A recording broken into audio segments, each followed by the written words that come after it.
നമസ്കാരം, എനിടൈം ന്യൂസിലേക്ക് സ്വാഗതം.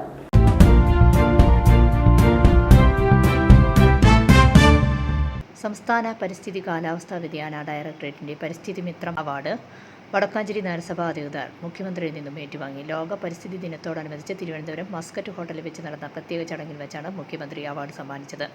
വടക്കാഞ്ചേരി നഗരസഭ നടപ്പിലാക്കിയ വിവിധ പരിസ്ഥിതി സംരക്ഷണ പ്രവർത്തനങ്ങളെയും മാലിന്യ സംസ്കരണ പുനരുപയോഗ പദ്ധതികളെയും ബോട്ടിൽ ബൂത്ത് കരിയിലെ കമ്പോസ്റ്റ് സംവിധാനങ്ങളെയും വിലയിരുത്തിയാണ് നഗരസഭയ്ക്ക് അവാർഡ് ലഭിച്ചത്. പരിസ്ഥിതി സംരക്ഷണ രംഗത്ത് മികച്ച സംഭാവനകൾ നൽകിയ വിവിധ സംഘടനകൾ, വ്യക്തികൾ, കലാലയങ്ങൾ തുടങ്ങിയവയ്ക്ക് പുരസ്കാരം സമ്മാനിച്ചു. 1 ലക്ഷം രൂപയും പ്രശസ്തി പത്രവുമാണ് പുരസ്കാരം. തുടർച്ചയായി വരുന്ന പ്രകൃതിക്ഷോഭങ്ങളെയും കാലാവസ്ഥാ വ്യതിയാനങ്ങളിലും ആശങ്ക പ്രകടിപ്പിച്ച മുഖ്യമന്ത്രി നൂതന സാങ്കേതിക വിദ്യകൾ, കൃഷിരീതിയെയും കിണർ റീചാർജിംഗ്, മഴക്കുഴി തുടങ്ങിയ ജലസംരക്ഷണ സംവിധാനങ്ങളെയും പ്രോത്സാഹിപ്പിക്കുന്നതിന് ആഹ്വാനം ചെയ്തു.